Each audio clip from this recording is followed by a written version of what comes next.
bonsoir Nabino, bonjour Nabino, ça dépend de la vidéo que tu as vu pour Nabino. Nous abonné à TV. La destination de Dieu Tout-Puissant, la destination de l'opportunité pour se rappeler, mais ordinateur Nabino, pour se voir l'écran Nabino, le téléphone Nabino pour la abonné à TV, pour aller là. Et puis la destination dans mon caméraman, mon fils, le billet le billet magique. Le caméraman et réalisateur abonné TV à Switzerland, avec comme Stéphane mon fils, la bosse électrique la pessimbo de la mon cher pour ma mère du radio, la maman la pêche à propos de l'Issékozali, la bosse électrique le mon cordon, le historien, bosse la pêche à propos de l'Issékozali, la bosse électrique le mon ingénieur abonné TV, le Titi Kadima. La peste à propos de l'Issékozali, Mobutu. La bosse électrique le directeur artistique, la abonné TV, la modèle Tukani. La peste à propos de l'Issékozali, la bosse électrique le Niki Livovadio, la peste à propos de l'Issékozali, la bosse électrique le Yama, la peste à propos de l'Issékozali, la bosse électrique le assistant le Rivel Kalambote, la assistant abonné TV, la peste à propos de l'Issékozali, la bosse électrique le Nganyoso, le abonné TV, la peste à propos de l'Issékozali, la bosse électrique le abonné TV, vous abonnez, nous sommes dans la vidéo, la peste à propos de l'Issékozali. Et bien, pour les autres, l'analyse dans la si le virus de Sabiso, coronavirus de Sabiso, les 5 continents. Les Nazara et mon côté, on s'est dans mon caméraman, on est capable de la plateforme, invité Nangai, vous pouvez découvrir dans quelques instants, vous voyez, et vous pouvez se présenter, vous allez nous partager pour le virus, vous allez nous pas la page et tout ça va tenir sur tout. Et voilà pour Nangai, qui n'a soit Nabino, on a partagé Nabino. En tout cas, pour le virus, il y a une interpellation. Nous avons interpellé, puis je suis discret aux alliés. Pour moi, nous avons une interpellation envers Bisso. Pour la liboso dans mon épidémie, et pour frapper la botama, la boca, nous avons une épidémie mondiale qui a touché les 5 continents. Et voilà pour Nangai, nous avons toujours tout ce qui est Bisso et pas Zambé. Parce que batumi bakumi na kobaka bazovivre na panique, bazovivre na agitation, bazovivre na stress, na angoisse, na kosenga na bino eza facilité même ntango mpe naza na kati tosenga nzambe ya biso akosoutenir biso akoaide biso tosa sortir na situation oyo po so ezaka mpona bamaske ezaka mpona bagant me bato ebele bakozala contamine te donc ezali kaka nzambe moto okobatela biso contre virus oyo yango motu spesika ezali bandako na biso bamonde entier bato nyonso bapesi biso bayebisi biso tovanda na bandako na biso soki tokotosa yango ekozala malamu mpona koevite virus oyo etambola ekende molai donc biso toza oblige tovanda na bandako eza facile te mais il faut totosa yango mpona koluka tostabilize situation oyo na bamboka nyonso to eza facile te baklasse ekangami ya bana eza facile te babar ekangami barestaurant ekangami baboutique ekangami eza facile te nyonso to presque eza kokangama topase bavi na ndako na bana bandako eza très difficile eza moment moko vraiment toza na besoin ya soutien ya nzambe kati na biso toza besoin ya soutien vraiment toza makasi toti biso bamama balobi la femme sage bâtit sa maison, balobi sur maman telemi mokili eninganaka. Et puis virus en kotombaka makasi na mois de mars, aux mois de la femme. Et aussi la biso à maman vraiment tous à makasi pour tout soutenir bana na biso, tout soutenir mibali na biso, tout soutenir bandeko na biso, tout soutenir tous à makasi pour tout ça tout pour des virus oyo et kende et si là tout ce que va vivre na biso normal. En tout cas, les facilités, il y a vraiment au cœur, surtout dans la situation, surtout les écoles, les associés, dans la bandaku, et dans la salle d'école, dans la salle payé, mais il y a des gens qui ont un contrat fixé, baza bakontra oyo babengaka yango ya bakontra ba-air so osalisi bakofuta yo te. En tout cas eza kao mpona bango, baza na bandako, baza na bacharge ya kosala, baza na occupation kosala, na ndenge eloko ye brusquement ekotia mpasi kati na biso. Yo naza kosoutenir mama nyonso tu baza na basituation wana, totie likya na biso kaka epai ya Nzambe.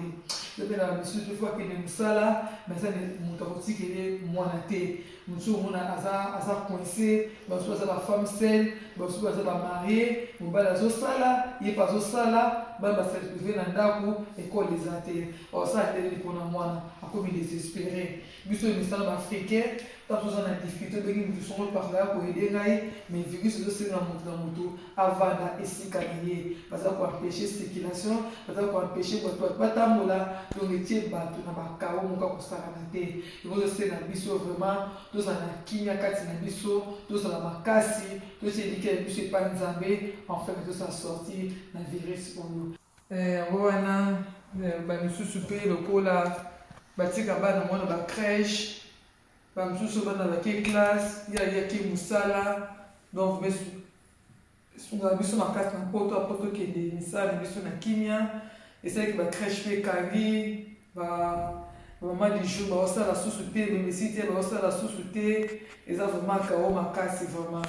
Yango wana aza okela bamama nyonso tu baza na situation très difficile wana naye koyebisa oyo liba moko espoir totie eliki epai Nzambe parce que Nzambe alobi esika mayele na biso bato esuki ya ye ebandi nayebiki Nzambe aza na contrôle ya situation oyo ekoleka tokosa sorti nango. Yango wana vraiment ezali très important mpona biso toyeba ke nyonso tu ezali ekoleka, nyonso ekoleka parce que nyonso ekoleka sikoyo il y a des gens bokende magasin baza na mbongo akikuta biloko na rayon esili, biloko na rayon esili.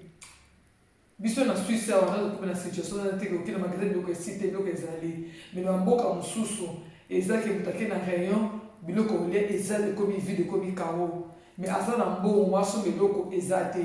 Mais bato na biso na Afrique bazokufa na ozanga ntango mosusu mbongo so batalipa bazokufa bazanga ntango mosusu mbongo okende hôpital, bazokufa ntango mosusu na souffrance. Mais talo biso lona Europe tokoki kose retrouve kota na mbongo oke na magasin eloko osomba ntango mosusu mpe eza te. Mosusu baza frappe na coronavirus oyo batraite ye kisi eza te motu mpo mona kufi. Nyonso ezolakisa Nzambe azoteya biso, Nzambe azolobela biso mpo tochange bacomportement na biso. Bandeko na ngai bato bozalaka mpona kosalaka mabe, bozalaka mpona kotonga, bozalaka mpona koyina baninga, bozalaka mpona kodétruire bato, bozalaka mpona kosala bafaux compte kokota na basite na binga kofinga, bozalaka mpona kodestabilize baninga, bozalaka mpona kotiola, bozalaka mpona kosala mabe.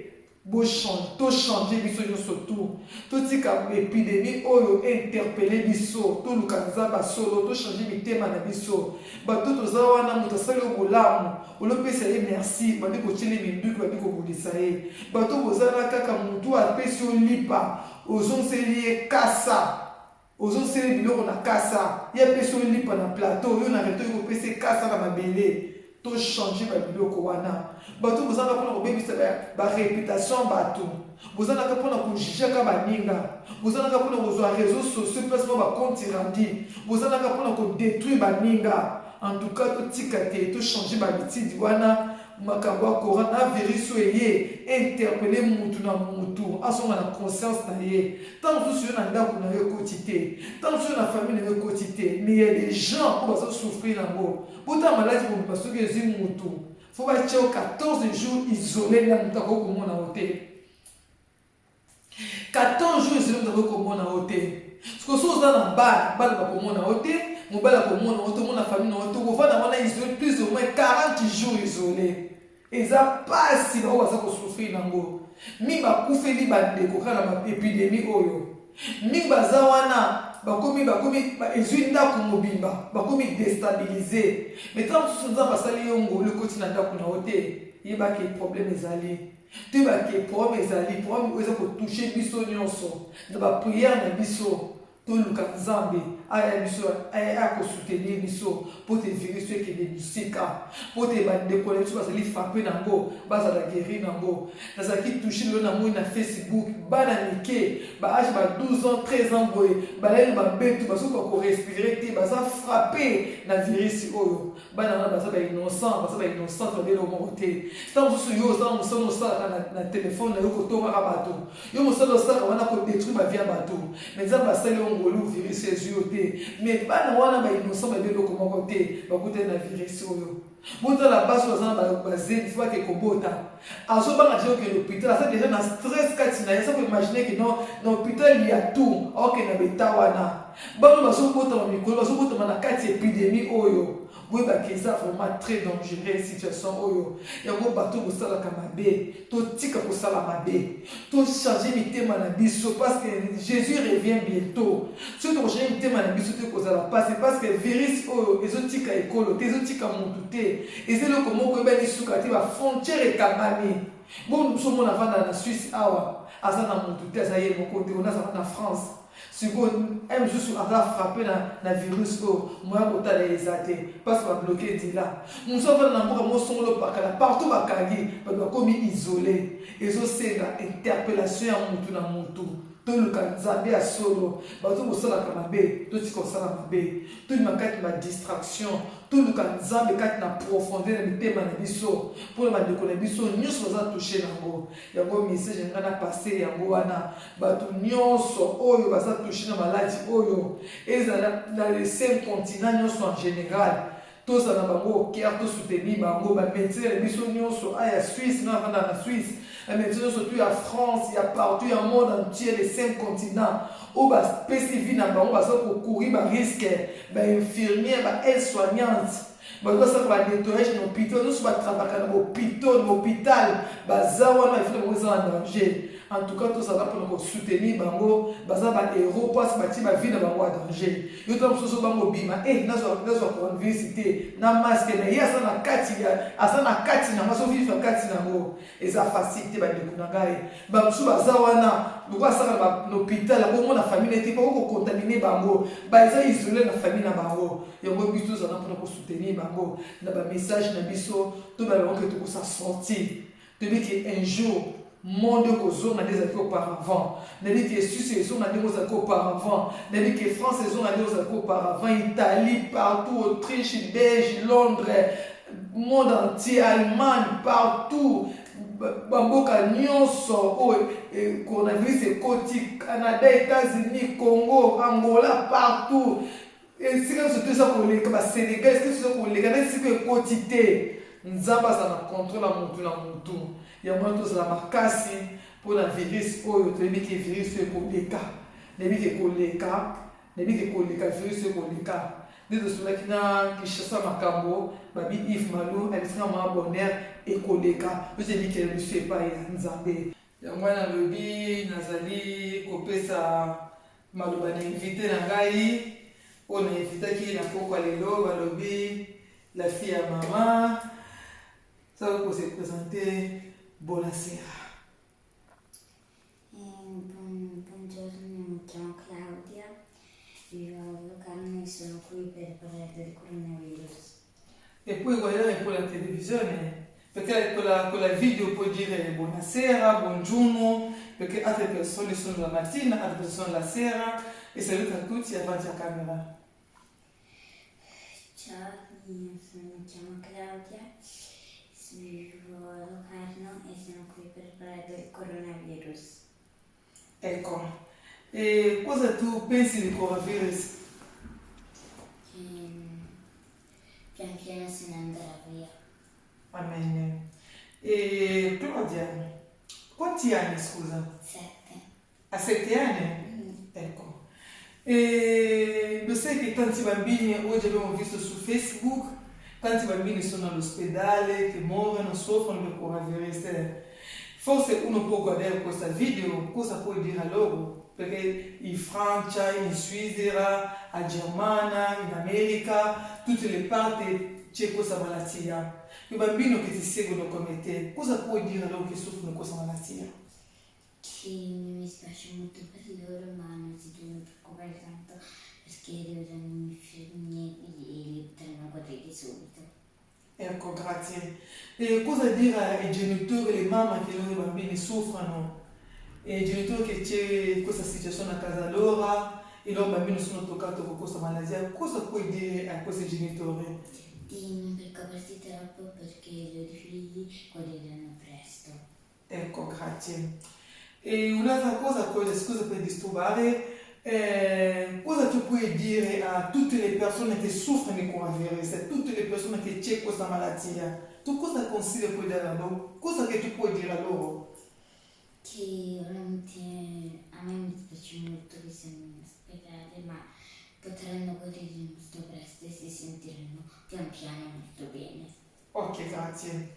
E ti voglio dire una cosa, Claudia, lo sai che i medici, loro sono lì a lavorare, tutto il tempo a lavorare, sono lì a lavorare, infermieri, le persone che lavorano all'ospedale. Cosa tu puoi dire per loro? Perché loro vita è in pericolo, ma loro sono a casa per evitare quelle coronavirus. Ma loro sono dentro quei pazienti lì. Cosa tu puoi dire a loro? Che li ringrazio molto per tutto quello che stanno facendo perché stanno facendo tutti i modi di curare i bambini. I bambini, anche tutte le persone che c'è questa malattia. Tutte le persone. Tu ringraziare anche loro? Tu posso ringraziare loro? Ringrazio anche tutti i medici che sono stati molto gentili a occuparsi delle persone che hanno questa malattia. Ecco.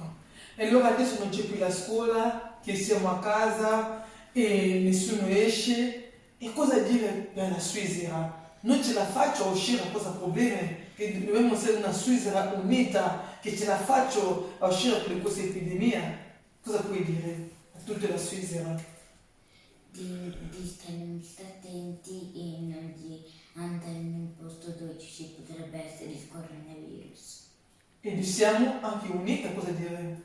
Di che siamo uniti, che non si devono preoccupare troppo e si devono lavare bene le mani. E la Svizzera tornerà come prima. E la Svizzera tornerà come prima e sarà tutto come normale e questo virus se ne andrà via molto molto presto. Ecco, grazie. E c'è una cosa da dire o basta così? Voglio dire ancora una cosa, che veramente dovete stare molto calmi e tranquilli perché tutto questo passerà. Del nome? Dice, a me, Del nome di chi? da nome di Claudia. Non ho capito bene cosa hai detto. Che tutto passa nel nome di Gesù. Che tutto questo passerà perché sarà tutto grazie a Dio. Grazie a Dio, ok.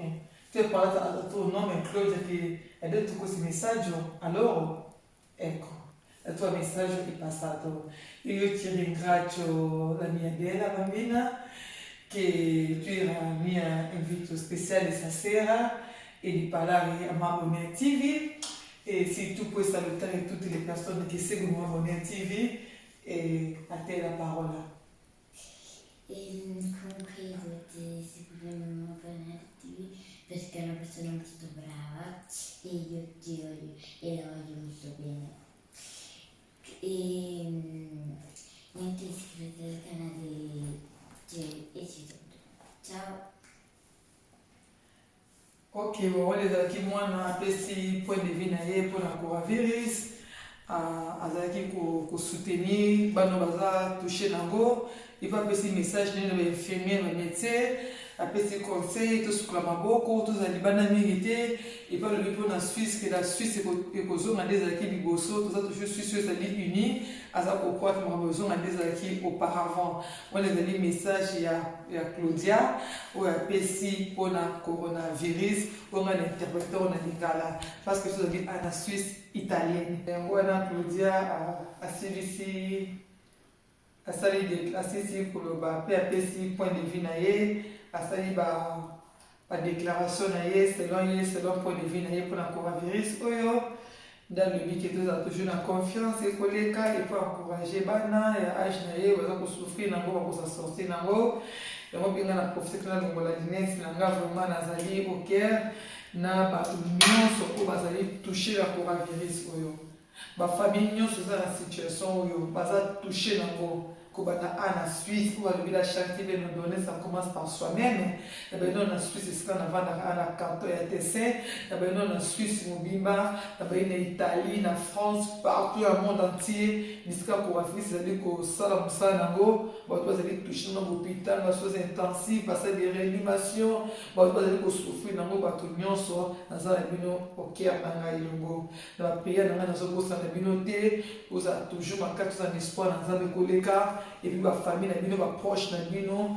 vos amakasi pour soutenir bango ba sa sortie et puis bato na bazui coronavirus te vous se protéger vous éviter la place publique tu éviter maboko ba contact mabambo te maboko tu éviter makambo belé ba gants tu éviter tout en ba gants surtout ils sont très important et puis na ba masque c'est très important mais c'est plus important to cha export na biso ke fo na biso et pas ya nzambe parce que dit que na nzambe il azali anti coronavirus oyo na nzambe to ko sa sortir on est go sa scotty na abonné TV na bosa lite ba oanga kati na pesi mbote la bato na abonné TV na bosa to no mateteli ngo la baroque de Genève na pesi mbote ne bisiko zali na bosa to no bi richesse makamu ba lobi yeli makamu ba na invité sa TGV kosa ba bi if na pesi ko bisiko zala partir Irlande na partir assist mbote na ngwana na bosa lite ba no to la abonné TV na bosa lite ba na ngai na bosa lite mon caméraman Stéphanie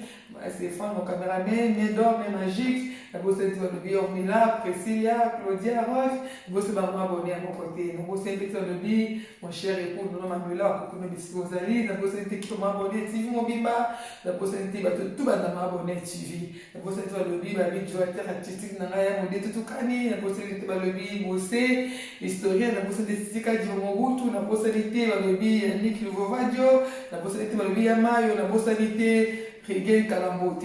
Babi vous a scruté maman Bonnet TV. Tout le monde à la prochaine édition. Merci. Ciao.